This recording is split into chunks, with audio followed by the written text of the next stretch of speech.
नमस्कार दोस्तों, ये जो आप पेशेंट का अभी स्क्रीनशॉट देख रहे हैं, इस पेशेंट को बहुत पुराना एक यौन समस्या की प्रॉब्लम है, जिस प्रॉब्लम के लिए इन्होंने बहुत जगह से ट्रीटमेंट किया हुआ है। मेरे पास आने से पहले मेरे ख्याल से इन्होंने 4-5 जगहों से ट्रीटमेंट किया हुआ है।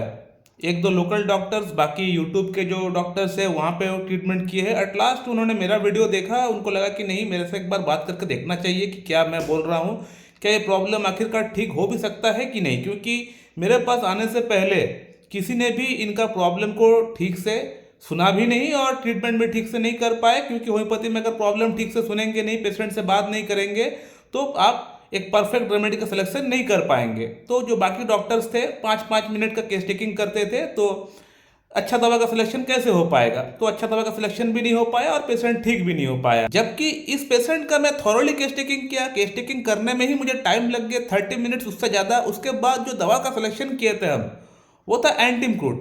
अब एंटीमक्रूड जो मेडिसिन है, ये खास तौर पे अगर यौन समस्या की अगर बात करें, तो यौन समस्या के अंदर एंटीमक्रूड को इस्तेमाल कोई डॉक्टर मेरे ख्याल से करता नहीं है। और अगर करता भी है तो वो 100-200 में से एक या दो डॉक्टर ही करेंगे, जो कि बिल्कुल हैनमन का दिखाए हुए रास्ते पे चलता है, जो कि बिल्कुल क्लासिकल होम्योपैथी प्रैक्टिस करता है, वही डॉक्टर करेंगे। इसको छोड़कर मेरे ख्याल से कोई भी एंटीमक्रूड के बारे में तो इस पेशेंट के लिए नहीं सोचेगा, वो भी यौन संबंधित प्रॉब्लम्स के अंदर। लेकिन मैंने सोचा, और पेशेंट का फीडबैक कितना अच्छा है ये आप लोग देख सकते हैं कि पेशेंट को अभी मॉर्निंग इरेक्शन आ रहा है, लिबिडो पूरी तरह गेन हो गया है, अच्छा इंप्रूवमेंट हो गया है। पेशेंट को पूरी तरह इरेक्शन अभी आना स्टार्ट हो गया है, मन में इच्छा होता है, लिबिडो आ रहा है, इरेक्शन हो रहा है।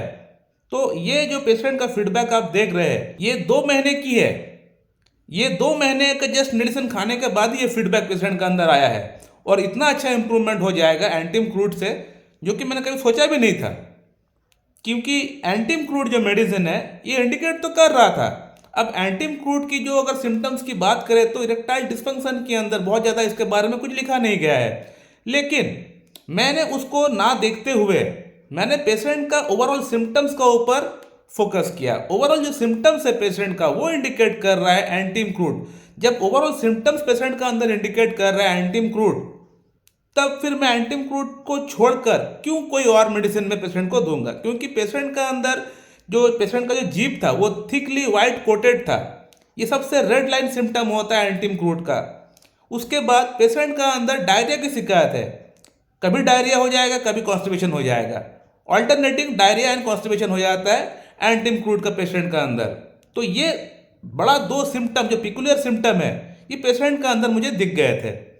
थर्ड जो कंप्लेंट था, वो था गैस्ट्रिक प्रॉब्लम, एसिडिटी की प्रॉब्लम। बहुत ज़्यादा इनको फ्लैचुलेंस होता है, गैस की प्रॉब्लम होता है, और वो भी सुबह नाश्ते करने के बाद होता है। खट्टा खट्टा पानी मुंह में आ जाता है। इसके अलावा पेशेंट का अंदर पिकल्स खाने की, यानी खट्टा चीज़ खाने की शौक बहुत ज़्यादा है। एक तो शौक भी है खट्टा चीज़ खाने का, और खट्टा चीज़ खाने के बाद प्रॉब्लम भी बढ़ जाता है। तो ये एंटीमक्रूड में पाया जाता है। एंटीमक्रूड का अगर मेंटल सिम्टम्स की अगर बात करें, तो इसका पेशेंट बड़ा इरिटेबल होता है, चिड़चिड़ाहट हो जाता है इसका पेशेंट का अंदर। क्योंकि इसको गैस्ट्रिक प्रॉब्लम बहुत ज़्यादा होता है, जिसके कारण से इसका अंदर चिड़चिड़ाहट, इरिटेबिलिटी काफ़ी ज़्यादा बढ़ जाता है। एंटीमक्रूड का जो पेशेंट होता है, ये एम्बीथर्मल पेशेंट होता है, यानी इसको गर्मी से भी प्रॉब्लम होता है, ठंड से भी प्रॉब्लम होता है। तो इसको गर्म पानी से अगर वो नहाएगा तब भी इसको प्रॉब्लम हो जाता है, ठंड पानी से अगर नहाएगा तब भी इसको प्रॉब्लम हो जाता है। इसकी पेशेंट का जो जेनाइटेलिया होता है, वहाँ पे कहीं ना कहीं इरप्शन, इचिंग हो जाता है, बार बार इचिंग होता है। तो ये सब सिम्टम्स मेरे पेशेंट का अंदर पाया गया है। और पास्ट की अगर बात करें, तो पेशेंट का पैर के अंदर, पैर के तलवे में एक कॉर्न हुआ था। तो ये भी इंडिकेट कर रहा है कि पेशेंट जो है जन्म से ही, हम लोग बोल सकते हैं, एंटीमक्रूड का पेशेंट है। ये पूरी तरह इंडिकेट कर रहा है कि पेशेंट जो है एंटीमक्रूड का पेशेंट है। तो इन सभी सिम्टम्स का ऊपर बेस करके पेशेंट को मैं एंटीमक्रूड प्रिस्क्रिप्शन कर रहा था। बिकॉज मैं बायर्स नहीं हो सकता हूँ। मैं सब कुछ देखते हुए, जानते हुए भी मैं पेशेंट को एग्नस कैस्टर, सिलेनियम, कैलाइडियम जैसे मेडिसिन प्रिस्क्रिप्शन नहीं कर सकता हूँ। क्योंकि जब मेरा सिम्टम्स टोटालिटी डिमांड कर रहा है पेशेंट कि मुझे एंटीमक्रूड ही दो, तो मैं कैसे पेशेंट को कोई और मेडिसिन दे सकता हूँ। यौन समस्या वाला जो प्रॉब्लम है, वो इंडिकेट करे या ना करे, उसमें कोई मतलब नहीं है। आपको ओवरऑल सिम्टम्स मैच कर रहा है, मतलब आप बेशक उस मेडिसिन को आप दे सकते हैं। मैंने आज से कुछ महीना पहले भी एक वीडियो बनाए थे, सोराइनम का ऊपर, सोराइनम जो मेडिसिन है बेसिकली एक एंटीसोरिक मेडिसिन है, वहाँ भी मैंने बताया था कि एक पेशेंट को मैं कैसे ठीक किया हूँ, जबकि सोराइनम अगर चैप्टर है वहाँ पे कुछ भी मेल चैप्टर ही नहीं है, लेकिन उस पेशेंट का यौन समस्या भी मैंने सोराइनम से ठीक किया हुआ है। वहाँ भी मैंने आप लोग को यही चीज़ बताया हुआ था कि अगर आपका सामने जो पेशेंट बैठा हुआ है उसका टोटालिटी जो है, अगर वो कोई एक पर्टिकुलर मेडिसिन को हूबहू मैच कर रहा है, हो सकता है उसका स्पेयर ऑफ एक्शन मैच ना करे, तो आप लोग उस मेडिसिन को दे सकते हैं। वो मेडिसिन काम करेगा आपका पेशेंट का अंदर, इसलिए काम करेगा क्योंकि पेशेंट का जो टोटालिटी है, जो गाइडिंग सिम्टम्स है, जो एलिमिनेटिंग सिम्टम्स है, वो सब मैच कर रहा है, तो फिर आप उस मेडिसिन को आप आंख बंद करके दे सकते हैं। मेडिसिन का स्पेयर ऑफ एक्शन हो या ना हो, वो मेडिसिन काम करेगी।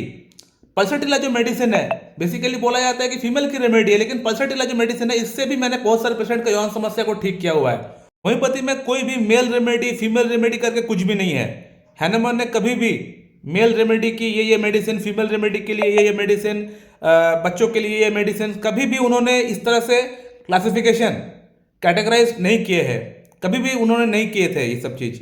ये जितने भी लोग किए हैं ये सब हम जैसे होम्योपैथ, हम जैसे लोग ही ये सब किए हैं। मैं इस चीज़ को बिलीव नहीं करता हूँ कि मेल रेमेडी फीमेल रेमेडी, लेकिन हाँ कुछ हद तक ये चीज़ सही है, लेकिन इसीलिए लोग बोलते भी है और मानते भी है, लेकिन ये पूरी तरह सत्यता इसका अंदर पूरी तरह नहीं है।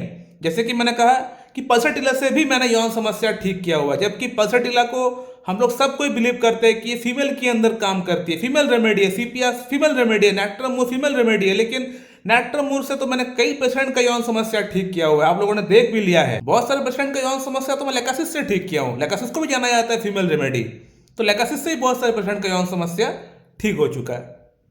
तो इस तरह की जो भी कैटेगराइजेशन है ये पूरी तरह इसमें सत्यता नहीं है। हाँ एक परसेप्शन है, एक सोच है, चलता हुआ आ रहा है, लोग बिलीव करते हैं, लेकिन पूरी तरह इसमें 100% ये रियलिटी नहीं है, 100% ये ट्रू नहीं है। तो इसीलिए इस पेशेंट को मैं एंटीम्क्रूट प्रिस्क्रिप्शन किया था।